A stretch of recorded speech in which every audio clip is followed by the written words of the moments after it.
Thank you for listening to the Gateway to the Rockies podcast from Visit Aurora from the rafters of the Stanley Marketplace. This is the show dedicated to telling the stories of Aurora, Colorado. Hi there, I'm Dave, the Senior Marketing Manager for Visit Aurora. I have to be honest and give full disclosure. There are businesses that I'm curious about in Aurora, but this is one of the establishments that I have an intimate knowledge of. 4 years ago, some friends came to me and said, there's a new barbecue spot at Stanley Marketplace that you absolutely have to try. And barbecue is one of those genres that once you find a restaurant that does it right, it becomes your go-to. With that, I have to say, Terry Walsh, owner of Rolling Smoke BBQ, it's a pleasure to meet you. Hey, nice to meet you too, Dave. I'm a big fan.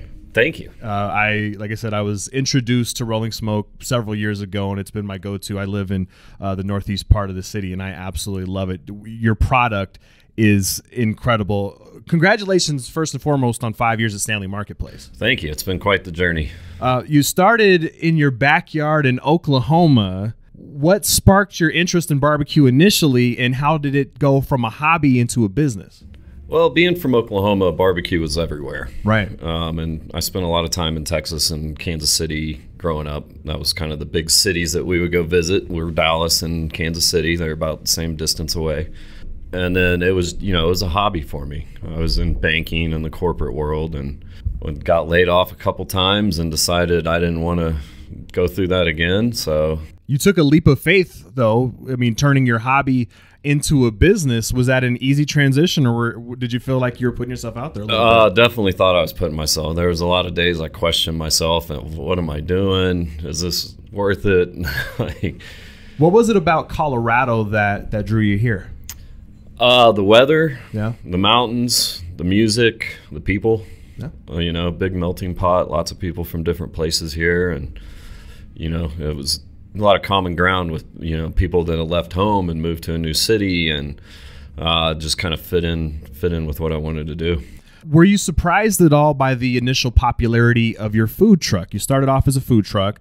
What was that a little bit surprising? The lines that you were drawing when you first launched that? Yes, it was very, very surprising. It was kind of a cool feeling to be like, I've had friends say, "Oh, your barbecue is great," when I would make it in my backyard on a Saturday, right? Before in my previous life, and then to take it out to the public and see the response that we got, it was overwhelming. When you transition from the food truck to a brick and mortar location, what were some of the advantages that brought to you? We'd never had to wait in line to do dishes again. Yeah. Yeah, we had our own dish pit. So that was one of the big things about, being a food truck. The commissary was 20 minutes from my house, so anytime I wanted to do anything work related, I had to drive 20 minutes away, and it was kind of a pain. The Stanley Marketplace here, it's super unique. It's raw. It's industrial. It's got real charm. This isn't a cookie cutter mall. How does the kind of aesthetic of the Stanley Marketplace and the tenants and the clientele, how does that kind of complement your business? The decor here at Stanley, definitely the industrial. It kind of fits barbecue. More of a blue collar kind of getting dirty. You go by those smokers and you're covered. It doesn't matter. I always have to be careful if I have something to go to afterwards. Right. Don't get too close to the smokers. But the folks here at Stanley support us really well. It's great being a part of the business owners, having all that support and people that are going through the same trials and tribulations that you are. You don't have to go far to find somebody that can counsel you, mentor you. They call it the Stanley family. That's right. Which, it's easy to call, people that you collaborate with family, but there really is a caring dynamic here amongst the tenants, I imagine. Yes, there is. And that, during going through COVID, I don't know if we would have made it without the support that we had from all the other business owners here. Along with the Stanley location, you also have a location in Centennial. And congratulations on a new location in Golden as well, right? Yeah, we just had our 1 year anniversary out in Golden, and we're coming up on 5 years we're about 4.5 years into Centennial. So we opened Stanley and Centennial pretty How close. surreal is that? You go from your backyard to multiple locations in one of the most bustling markets in the country. It was crazy. I mean, in that 6 months between the two openings, I also had a daughter born. Wow. So it was open Stanley, birth of my daughter, open Centennial. Have you gotten any sleep in the last 5 years, Terry? Not a lot. How do you maintain the standards across the different locations when you're now spread to 3 or 4 locations? How do you maintain that quality that you initially brought into the table? I believe the biggest thing is just keeping the retention of our employees. We've had people that, I've got employees that have been working for me since we were still a food truck. So they've been with me since the beginning, and all the techniques and things that we've learned along the way, they already know. And they teach someone else, the new people coming in, which, that we've hired some really great people over the years. And it's a testament to them of being able to take it serious and realize how hard it is to keep producing good barbecue. Speaking of, you're an expert in Southern barbecue. You also hear a lot about Memphis and Carolina style and Kansas City. What's the barbecue scene like in Colorado? It seems like it's burgeoning a little bit. Yeah, it's definitely picked up since we started. 8 years ago was when we first started with the food truck. So in that time, we've definitely seen a few places open that are putting out some really good stuff. Well, but in terms of carrying on the culture of barbecue, you're kind of a pioneer in that, or you're a leader in that. Maybe. He's humble. Yeah. We're one of the only places in Denver that does smoke with all hardwood. Okay. A lot of other places are using gas assist smokers, and I just don't think you get the same flavor out of those smokers that you get with cooking with all wood. I love that your menu pays homage to some of those other styles. Your St. Louis cut ribs are prepared with a Memphis dry rub.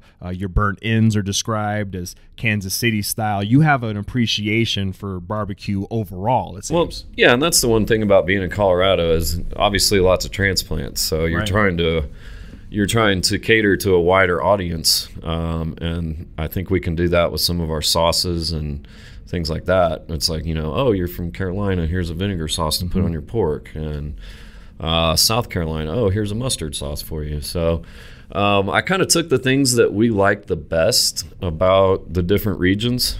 Obviously, burnt ends are truly little nuggets of barbecue gold. They're so amazing. Yeah. So, and then, I feel like sometimes putting sauce on ribs before they're done is you're not putting the right rub on there. Interesting.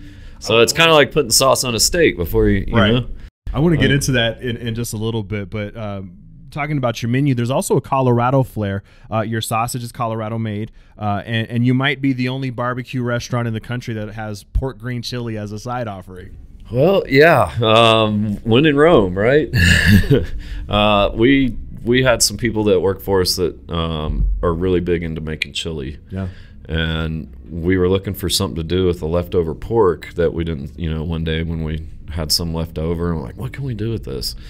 Guy was like, I make some really good green chili. And I was like, let's do it. And we put it on the menu, and people love it. Yeah. And from the native tribes' history of smoking meats, and even George Washington mentioned barbecue in Alexandria during colonial times. Barbecue feels like the most quintessential American style of food, right? Yeah, it's definitely, it brings people together. Back when I was doing this as a hobby, that's what was always fun. It'd be like, hey, I'm going to smoke some meat on Saturday. We'd get 20 people over, set some TVs up in the backyard, watch college football. And it was,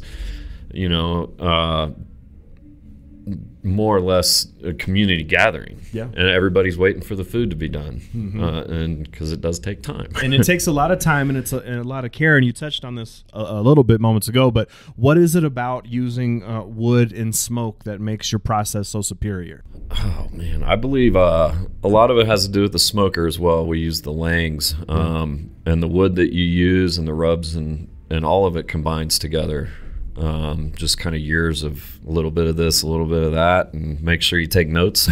So what is it about wood specifically that is the preferred method, at least from your point of view? It's the most traditional method. Okay. They've got these indoor smokers now that you can use that do a pretty good job, but I don't think you can truly replace the all hardwood traditional smoked barbecue. How it was done years and years ago. Is there a specific type of wood that yields the best result? There's a lot of debate around that. I mean, if you go to Texas, they're going to tell you it's a mesquite. Okay. There's a lot of people that also say oak is the best, post oak is the best. And, we found that a mixture of hickory and pecan brings out the best flavors for us. A little bit of that nutty flavor from the pecan.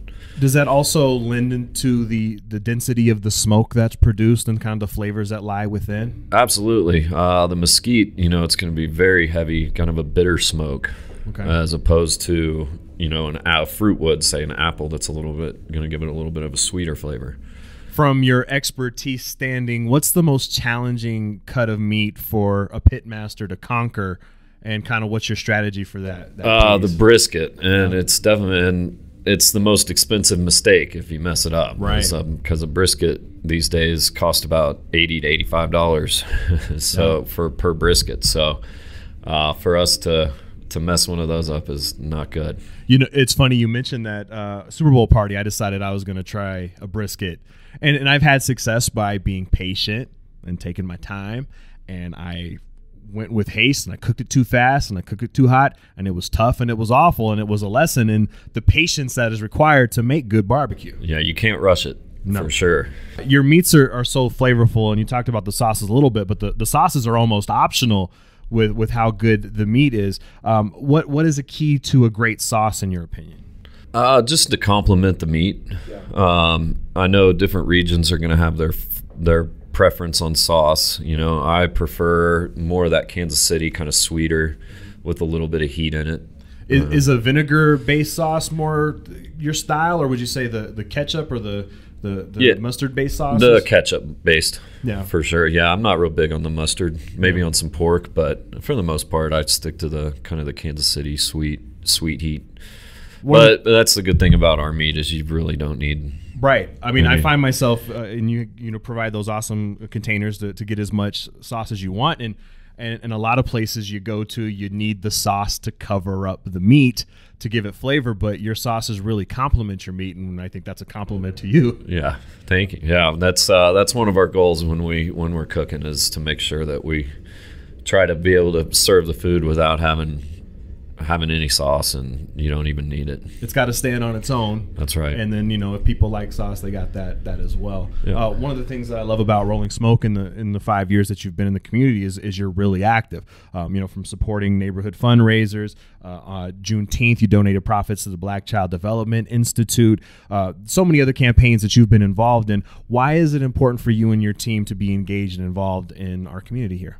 Well, the people in this community are the ones that make us, and so it's important for us to give back and be present. We sponsor some youth baseball teams, nice. Things like that. We had to do 100 hours of volunteer work at my high school to graduate. Oh, cool! And so it kind of instilled in me, a great feeling of giving back to the people around you and getting involved in your community. And just being able to help out when you can. There's been a lot of opportunities here lately. And so in supporting the community that supports you it's kind of a symbiotic relationship. It's that kind of handshake agreement that good business owners have with their community, I imagine. Yes, absolutely. I've been asking all my guests this, but how did your team manage to navigate through the pandemic, and what are some of the lessons that you have taken from it? We navigated through it because we were able to adapt. Yeah. Luckily for us, barbecue was already a pretty big takeout food, so we didn't have any of those challenges of how do we pivot to making all of our food takeout. Some of the other restaurants struggled with that more than we did. For us, it was just about keeping our heads down, keep doing what we were doing. Getting support from the community. They came, when we were shut down and no in-person dining, we still had people coming to get to-go food. And, that's a testament to them, like we just talked about, of, you watch our back, we'll watch yours, we're here for you. And then, we were thankful for all of our customers that were there for us throughout COVID. We didn't have much of a turnover rate. So my employees really stuck through it with us. which was a huge blessing for me and for everybody. I got to ask you, Terry, as a expert on barbecue, what is your go-to plate, your personal order downstairs here at Rolling Smoke Barbecue? What are you taking with you? I'm going 3-meat plate, burn-ins, ribs, and hot links. Okay. With collard greens and mac and cheese. Lunch here as we're recording this is about an hour away, so I'll be going down there. Actually, last week tried your mac and cheese bowl and had the brisket in that, so that was absolutely incredible. That was a new offering that I absolutely appreciate. Yeah, we sell a lot of those up at Red Rocks. Yeah. That's where that came from. It's a great addition, and especially if you're on the go. I got to tell you, Terry, every day my office overlooks your restaurant, and I find myself gazing through the window to your employees as they create this amazing food. I find myself easily distracted because of Rolling Smoke Barbecue. Terry, I don't know how you do it working in Stanley every day. There's so much good food around this place. Oh, the aromas are absolutely incredible. Yeah, I mean, we're the talent in this building is out of this world. Absolutely.